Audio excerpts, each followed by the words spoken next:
യോഹന്നാന്റെ സുവിശേഷം 14-ാം അധ്യായം 16-ാം വാക്യം. എന്നാൽ ഞാൻ പിതാവിനോട് ചോദിക്കും, അവൻ സത്യത്തിന്റെ ആത്മാവെന്ന മറ്റൊരു കാര്യസ്ഥനെ എന്നേക്കും നിങ്ങളോടുകൂടെ ഇരിക്കേണ്ടതിന്. അപ്പൊ പുത്രൻ പറയുകയാണ്, നിങ്ങൾ ഈ ഭൂമിയിൽ എത്ര വർഷം ജീവിക്കുന്നോ അത്രയും വർഷം നിങ്ങളുടെ കൂടെ ഈ ആത്മാവ് വേണം. സ്തോത്രം. പുതിയ നിയമത്തിൽ യേശു പഠിപ്പിച്ചു, ഞാനോ ലോകാവസാനത്തോളം ഈ എല്ലാ നാളും. അതിനർത്ഥം അകലാൻ അനുവാദമില്ല, എപ്പോഴും അവനോടുകൂടെ ആയിരിക്കണം. ഒരു നല്ല ഹല്ലേലൂയ പറഞ്ഞാട്ട്. അപ്പൊ നാം ദൈവത്തോടു കൂടെ ആയിരിക്കണം, ദൈവം നമ്മുടെ കൂടെ ആയിരിക്കണം. നമ്മുടെ അകത്ത് എക്കാലവും എന്തോ ഉണ്ടാകണം? പരിശുദ്ധാത്മാവ്. ഒന്നുകൂടെ വാക്യം ഒന്ന് വായിച്ചു കേൾപ്പിച്ചേ, ഒന്നുകൂടെ. ഹല്ലേലൂയ.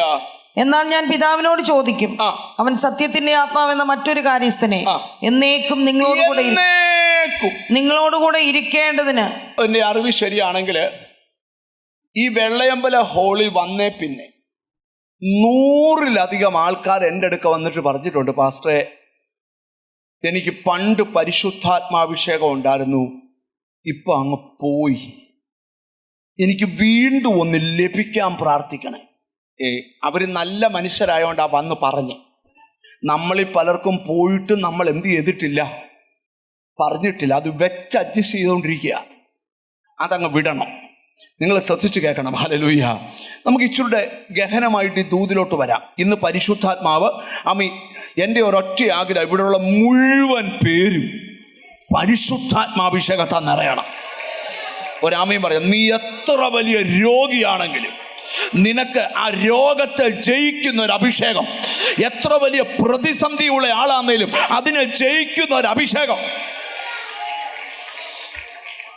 ഈ പണ്ടൊക്കെ നിങ്ങൾ ഓർക്കുന്നുണ്ടോ? ഞാൻ നിങ്ങളോട് പറയാം, പണ്ടൊക്കെ ഞാനൊക്കെ രക്ഷിക്കപ്പെട്ട് വന്ന കാലം 30 വർഷം പുറകിൽ രക്ഷിക്കപ്പെട്ട് വന്ന കാലത്ത് ഞാൻ രക്ഷിക്കപ്പെട്ടു, സ്നാനപ്പെട്ട് കഴിഞ്ഞ് ഞാൻ ചർച്ചിൽ ചെന്നപ്പോൾ ആ ചർച്ചയിൽ ഇരിക്കുന്ന എൻ്റെ അപ്പുറത്തിരിക്കുന്ന അപ്പച്ചനും അപ്പുറത്തിരിക്കുന്ന ബ്രദറും എന്നോട് ചോദിക്കുക, കൈ തന്നെ ചോദിക്കുക, സ്നാനപ്പെട്ടല്ലേ? ഞാൻ പറഞ്ഞു, പരിശുദ്ധാത്മാഭിഷേകം പ്രാപിച്ചോ? ഞാൻ പറഞ്ഞില്ല. അപ്പച്ചൻ പറയുക, മോനെ എന്നാ പ്രാപിച്ചില്ലേ, നീ പരിശുദ്ധാത്മാഭിഷേകം പ്രാപിക്കണം. ഞാൻ അങ്ങനെ എവിടെല്ലാം യോഗമുണ്ടോ അവിടെയെല്ലാം പോയിരിക്കുക, എനിക്ക് പരിശുദ്ധാത്മാഭിഷേകം വേണം. ഞാൻ പല പ്രാവശ്യം പത്തനാപുരം വരെ പോയി, കോഴഞ്ചേരിയിൽ നിന്ന് ബസ് കയറി പത്തനാപുരത്ത് പോയി, 26-ാം കുറ്റിയുടെ ഒരു വലിയ റിവൈവ്, അവിടെ ഒന്നും പോയിട്ട് എനിക്ക് കിട്ടിയില്ല. സ്തോത്രം.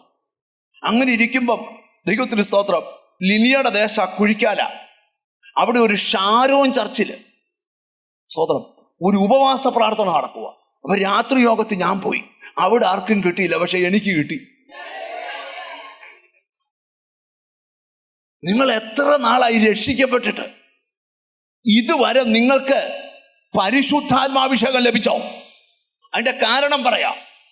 ബൈബിൾ പഠിക്കുമ്പോഴേ പരിശുദ്ധാത്മാവ് കൂടാതെ വേറെ പല ആത്മാവും ഈ ഭൂമിയിലുണ്ട്. സ്തോത്രം.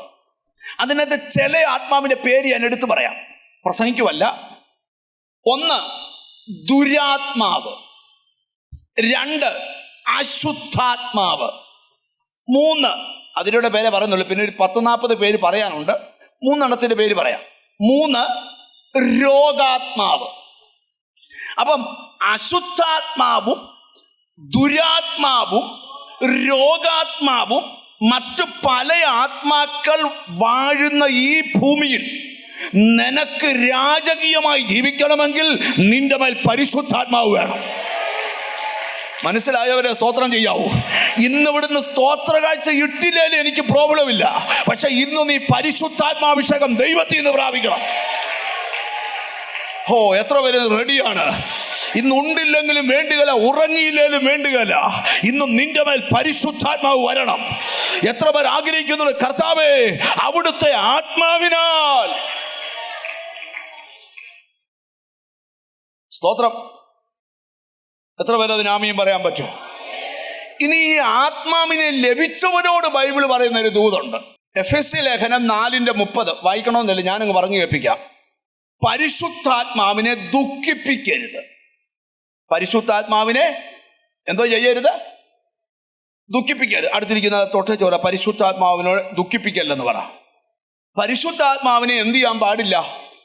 ദുഃഖിപ്പിക്കാൻ പാടില്ല. ഇനി ഒരു ദിവസം വിവരിച്ച് പറയാം എങ്ങനെയാണ് ഒരാൾ പരിശുദ്ധാത്മാവിനെ ദുഃഖിപ്പിക്കുന്നത്. അതിനകത്ത് കുറച്ച് തെറ്റിദ്ധാരണയുണ്ട്, അതൊക്കെ മാറ്റിത്തരാം. 2 അപ്പോസ്തല പ്രവൃത്തി 5:3 പരിശുദ്ധാത്മാവിനോട് വ്യാജം കാണിക്കരുത്. പരിശുദ്ധാത്മാവിനോട് എന്ത് ചെയ്യരുത്? നിന്നിൽ എന്നേക്കും വസിക്കേണ്ടതിന് ദൈവം തന്ന പരിശുദ്ധാത്മാവിനോട് നീ വ്യാജം കാണിക്കരുത്. സ്തോത്രം. അപ്പോസ്തല പ്രവൃത്തി 7:51 പഠിക്കുമ്പോൾ പരിശുദ്ധാത്മാവിനോട് മറുത്തു നിൽക്കരുത്. പരിശുദ്ധാത്മാവിനോട് മറുത്തു നിൽക്കരുത്. ദൈവത്തിന് സ്തോത്രം. Hallelujah, hallelujah. ഇനി മർക്കോസിന്റെ സുവിശേഷം 3-ാം അധ്യായം 29-ാം വാക്യം, പരിശുദ്ധാത്മാവിന് നേരെ ദൂഷണം പറയരുത്. സ്തോത്രം. അത്രയും പറഞ്ഞ് ഇപ്പം നിർത്താം. ഇനിയും ഒരു 6-7 കാര്യമുണ്ട്. ഇന്ന് ഈ മെസ്സേജ് കേൾക്കുമ്പോൾ തിരിഞ്ഞു നോക്കണം, പരിശുദ്ധാത്മാവിനെ ദുഃഖിപ്പിക്കുന്ന ആളാണോ നീ? പരിശുദ്ധാത്മാവിന് നേരെ വ്യാജം കാണിക്കുന്നവനാണോ നീ? പരിശുദ്ധാത്മാവിനോട് മറുത്തു നിൽക്കുന്നവനാണോ നീ? പരിശുദ്ധാത്മാവിന് നേരെ ദൂഷണം പറയുന്നവനാണോ നീ? ഇതൊന്നും പാടില്ല. അത്രയും പറഞ്ഞ ഭാഗം വിടാം. ദൈവത്തിന് സ്തോത്രം. ഇനിയും ദൂതിലോട്ട് വരിക. ദൈവത്തിന് സ്തോത്രം. ഹല്ലേലൂയ. അപ്പൊ യേശുക്രിസ്തു ഭൂമിയിലായിരുന്നപ്പോ അവരോട് പഠിപ്പിച്ചത്, ഞാൻ പോകുന്നത് നിങ്ങൾക്ക് പ്രയോജനം, ഞാൻ പോകാഞ്ഞാൽ കാര്യസ്ഥൻ വരികയില്ല, അവൻ വന്നാൽ ജീസസ് എന്നേക്കും നിങ്ങളുടെ കൂടെ. അതായത് ബൈബിൾ പറയുമ്പോൾ നിന്നെ ആത്മാവ് കൊണ്ട് മുദ്ര ചെയ്തിരിക്കുക. എത്ര പേര് അതിനാ? നിന്നെ വീണ്ടെടുപ്പ് നാളിലേക്ക് എന്ത് ചെയ്തിരിക്കുക? മുദ്രണം ചെയ്തിരിക്കുക. ഒരാമയും വരുന്നില്ല എന്ന് പറഞ്ഞാൽ നിങ്ങൾക്ക് മുദ്രണം എന്ന് പറഞ്ഞാൽ മനസ്സിലായോ? റോഡിലൊക്കെ നല്ല പടുകൂറ്റൻ തടി നീക്കും, പക്ഷേ ഒരു കാട്ടുകളിലും ആ തടി വെട്ടുകയില്ല. വെട്ടിയാൽ വിവരമറിയും. കാരണം ആ തടിയുടെ ഭാഗത്ത് ഒരു മഞ്ഞ പെയിന്റ് അടിച്ചിട്ട് ഒരു നമ്പർ എഴുതിയിട്ടുണ്ട്, 16/43. നമുക്ക് പിടികിട്ടത്തില്ല. അതിന് എന്നാ കാര്യം? ഇത് ഗവൺമെന്റ് തടിയാണ്, ഇത് തുടരുതെന്ന അതിനർത്ഥം. പ്രാർത്ഥിക്കുന്ന നിന്നോട് പറയാം, നിന്നെ വീണ്ടെടുപ്പ് നാളിലേക്ക് തമ്പുരാൻ ആത്മാവ് കൊണ്ട് മുദ്ര ചെയ്തിരിക്കുക. ഇതൊക്കെ അറിഞ്ഞ് ദൈവത്തെ സ്തുതിക്കണം. അല്ലാതെ അപ്പുറത്തെ വീട്ടിലവന്റെ കാറും നിന്റെ കാറും നോക്കി അല്ല തുലനം ചെയ്യേണ്ടത്. അവനില്ലാത്തൊരു മുദ്ര രക്ഷിക്കപ്പെട്ട നിന്റെ മേലുണ്ട്. ഒരാമയും പറഞ്ഞാട്ട്. ഒരിക്കൽ മിസ്രൈമിലുള്ള ആൾക്കാരെല്ലാം കൂടെ ചോദിച്ചു, ഇസ്രായേൽ മക്കൾ ഇന്ന് വരെ ചെയ്യാത്തൊരു ശുശ്രൂഷ ചെയ്യുന്നു. എന്തുവാ? എല്ലാവരും ആടിനെ അറുക്കുന്നു, പിന്നോ ആടിന്റെ ചോരയെടുത്ത് കട്ടളക്കാലിലും കുറുമ്പടിയിലും പൂശുന്നു. ഗ്ലോറി. അവർ ചോദിച്ചു, ഇതെന്തുവാ? ഞങ്ങൾക്കൊന്നും മനസ്സിലാകത്തില്ല, നിനക്ക് മനസ്സിലാകത്തില്ല. ഞങ്ങളുടെ കയ്യടിയും പാട്ടും ഒന്നും നിനക്ക് മനസ്സിലാകത്തില്ല. പക്ഷെ ഞങ്ങളോടൊരാൾ പറഞ്ഞ് ഇങ്ങനെ ചെയ്യണമെന്ന്.